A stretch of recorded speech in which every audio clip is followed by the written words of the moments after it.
A reforma da Previdência é tratada como prioridade número 1 pelo governo de Michel Temer para equilibrar as contas públicas e evitar que o sistema se torne insustentável.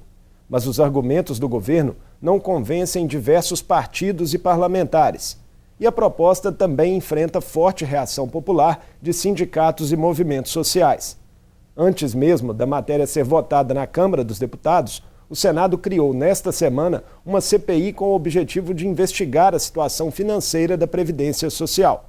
E o presidente deste colegiado, o senador Paulo Paim, é o nosso convidado de hoje do Mundo Político. Ele participou nesta quinta-feira de audiência pública sobre o tema na Assembleia de Minas. Bem-vindo, senador. Eu agradeço estar aqui com vocês num tema tão importante que hoje é o debate nacional. O assunto é esse. E só o governo Temer não entendeu que essa reforma não interessa a ninguém, a não ser o sistema financeiro. O senhor foi eleito ontem presidente da CPI da Previdência do Senado. Qual vai ser o grande eixo de trabalho dessa comissão? É desvendar essa história que eles falam do déficit da Previdência. Vamos ver quem rouba, quem frauda, quem desvia o dinheiro da Previdência para outros fins. Vamos ver onde é que estão, por exemplo, os 50 bilhões de superávit que nos 20 anos, conforme a Anfip, existe. E o dinheiro, o gato comeu. Por que eles, com a DRU, tiram da Seguridade Social bilhões de reais e não devolvem nem sequer a parte da Previdência, oxalá devolvesse a da assistência e da saúde? Por que os dados que eu recebi dos auditores fiscais mostram que de 4 em 4 anos, pelo estudo que eles fazem, certo setor desconta 100 bi dos trabalhadores e não repassa para a Previdência? Quem são, afinal, os maiores devedores da Previdência? Tem uma lista na internet que tem 500, eu quero ver os últimos 1.000 devedores. É isso que nós queremos fazer. Jogo limpo, transparente e mostrar que é só pagarem de roubar que a Previdência de fato fica mais superavitária ainda. O ministro da Fazenda, Henrique Meirelles, tem sempre afirmado que essa tese do déficit é uma falácia. Em que ele se baseia? Ele se baseia em dados que não levam em consideração as contribuições dos empregados, dos empregadores, tributação sobre lucro, faturamento, enfim, o CONFINS, tributação sobre jogos lotéricos. E quando você faz qualquer operação, você está pagando um percentual para a Previdência. Eles não botam nada disso. Só que nós, os auditores fiscais, a Receita Federal, mostra que isso está lá, porque eu fui constituinte. São recursos da Previdência, da Seguridade. Ele não computa. Ele só bota a conta de empregado e empregador e, no governo, inclusive, que ele fez parte, abriu mão da contribuição do empregador de 20% e passaram para 1,5%, 2%. Esse o problema de cálculo é esse. Se ele botar todas as receitas da Previdência, com certeza ele não falará mais questões como essa, porque ele vai ter que engolir o que falou. Senador, considerando que o governo tem maioria no Congresso, há chance real de se aprofundar mesmo essa investigação sobre a realidade dos números da Previdência? E mais, o tempo que essa CPI terá, ela não pode ser atropelada pelo próprio calendário de votações, já que a Câmara prevê a votação já para o mês de maio? Nós temos em abril, né? Ela prevê para o mês de maio. Não acredito que ela vote em maio. Mas depois vai para o Senado. E julho é recesso. A CPI tem 4 meses para trabalhar. Podemos resolver isso em 3 meses?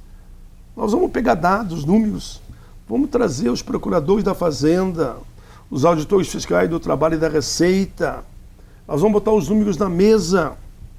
Que tem um setor do empresariado que, lamentavelmente, não paga a Previdência e, nesse momento, ele quer dizer o seguinte, olha, privatizem, então, entreguem para o sistema financeiro. Num grande pacto entre aqueles que financiaram o golpe contra a presidenta Dilma. O sistema financeiro fica com a Previdência e o setor empresarial fica com o fim da CLT, ou seja, não vai pagar mais aquilo que ele deveria pagar se cumprisse a CLT e a Constituição em matéria do direito dos trabalhadores. E essa maioria é uma maioria eventual e oportunista, vocês sabem disso.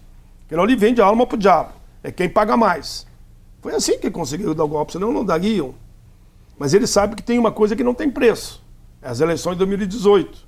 Você acha que o cidadão, e esse é o que está me ouvindo nesse momento, vai votar naqueles deputados e senadores que votaram a favor de uma reforma da Previdência que termina com o direito de se aposentar e termina com o teu direito de receber 13º, férias, fundo de garantias, horas extras? Como é a reforma trabalhista? Porque tem lá o trabalho intermitente, né? Você vai ganhar o salarinho por hora e mais nada. Pois é, essa reforma trabalhista que foi aprovada também o texto dela nesta... Ainda tem a falta de 18 destaques. Nesta quarta-feira foi aprovado o texto base dela na Câmara dos Deputados. Como que ela se embrinca com a reforma da Previdência? As duas estão ligadas. Porque quando eles financiaram a retirada da Presidenta da República, aqueles parlamentares e senadores, não todos, mas pelo menos uma maioria, se comprometeu em depois devolver a eles, para ganhar o prêmio de ficar na presidência, o fim da reforma, o fim da CLT, que é o direito dos trabalhadores, e ao mesmo tempo o fim da Previdência Pública, porque vai entregar para o sistema financeiro, porque é um orçamento maior que a maioria dos países da América Latina. Então uma coisa está ligada à outra. Sabe que tem um artigo lá que diz, por exemplo, os grandes devedores da Previdência terão anistia? Essa operação foi feita recentemente numa fusão de banco e deram uma anistia de 25 bilhões de reais. Eles vão ter que explicar tudo isso agora. Então está ligado uma coisa com a outra. Porque você tem que destruir o mercado de trabalho, destruir o direito dos trabalhadores, para mostrar que a Previdência Pública é inviável, e daí você tem que se socorrer, se você quiser ter uma previdência ou uma pensão, para o sistema financeiro. Os dois estão ligados. O argumento de que a flexibilização poderia gerar empregos num quadro em que o Brasil está hoje com quase 12 milhões de desempregados. Olha, qualquer economista, por mais infantil que ele seja, que está começando, né, recém-formado, eu tenho filhos que se recém-formaram, que gera emprego é um mercado, eles sempre nos ensinaram isso. Você acha que tirar direito do trabalhador, diminuir consequentemente o salário dele, ele vai poder comprar? Se ele não compra, não tem quem venda. Se tu não tem para quem vender, tu vai produzir para estocar? Quem é que produz hoje para estocar? É exatamente o contrário. Nas grandes crises americanas, por exemplo, me lembro do Henry Ford, que ele disse que o empresário inteligente é aquele que paga bem os seus trabalhadores. Aqui no Brasil é o contrário.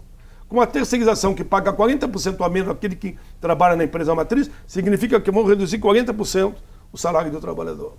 Tira 13º, tira férias, tira fundo de garantia.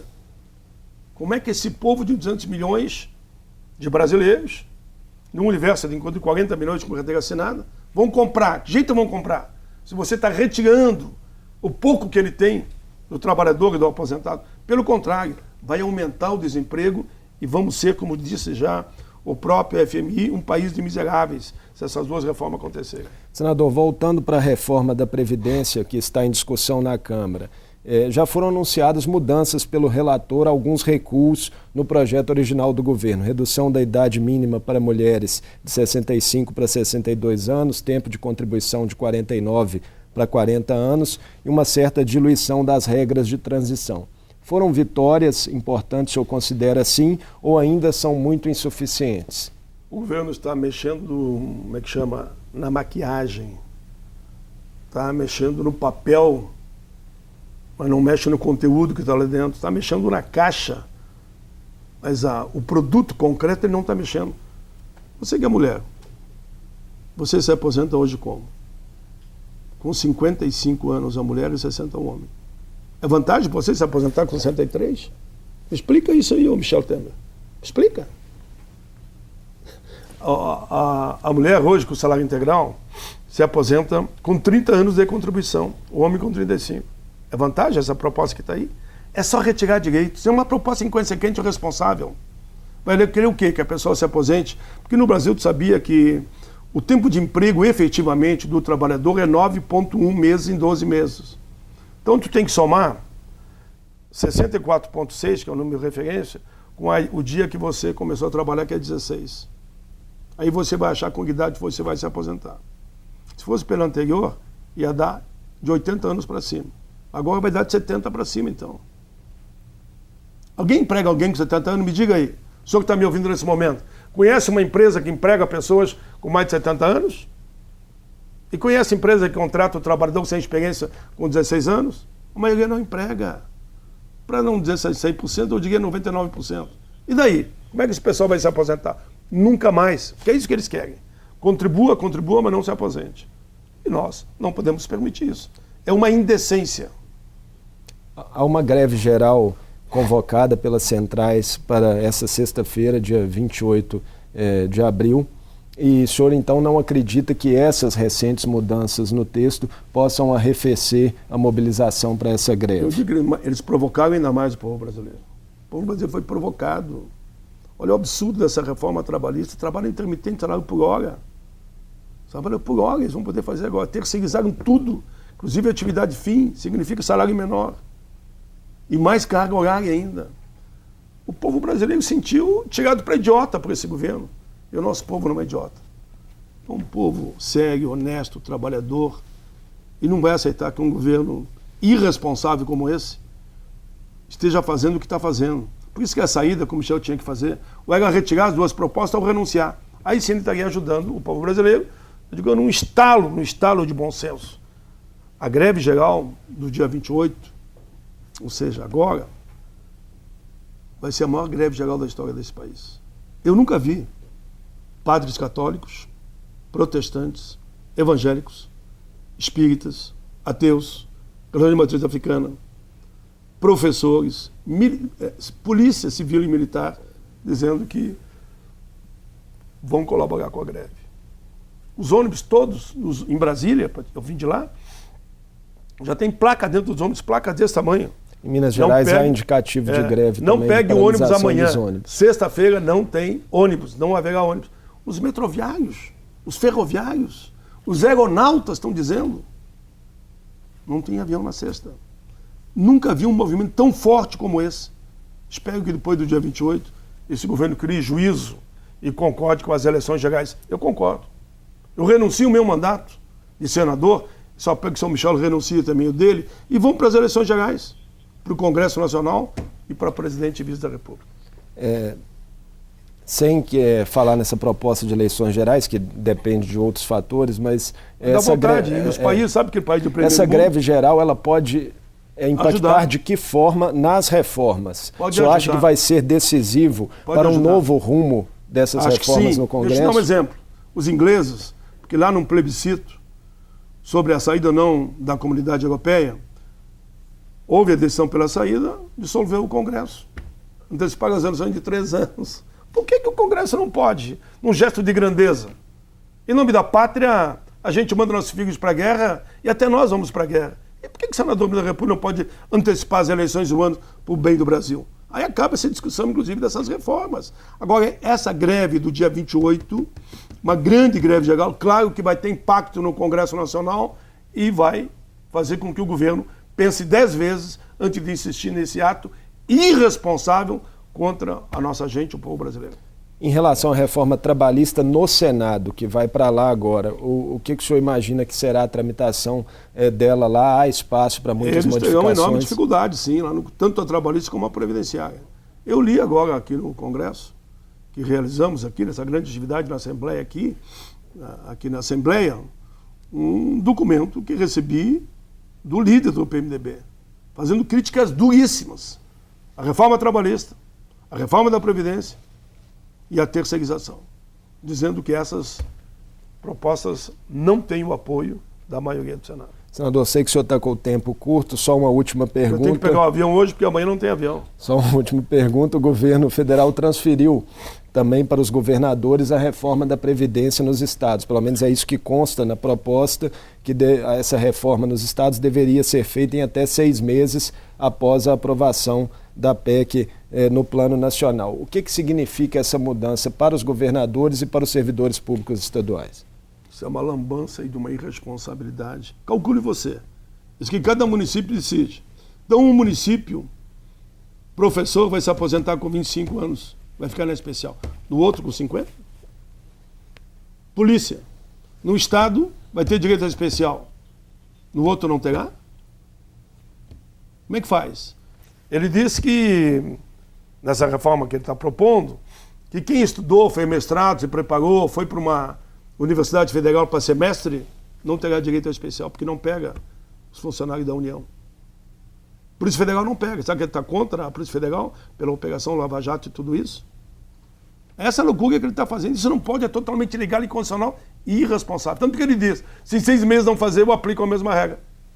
Ele não é rei. Na verdade, o rei está nu.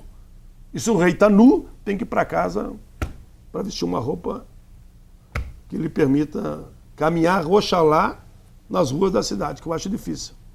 Eu nunca vi ele caminhando em nenhuma rua da cidade, nunca vi num campo de futebol, eu nunca vi num parque, que com certeza seria vaiado, porque o apoio dele hoje não chega a 1%.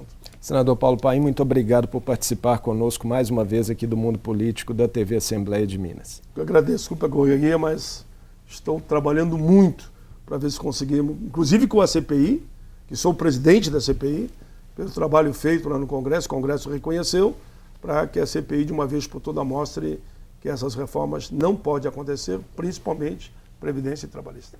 Eu conversei com o senador Paulo Paim, que é presidente da CPI da Previdência do Senado Federal. Nosso assunto principal foi o trabalho que o colegiado pretende desenvolver e também os impactos sociais das reformas encaminhadas pelo governo Temer. O Mundo Político fica por aqui. Obrigado por nos acompanhar e até o próximo programa.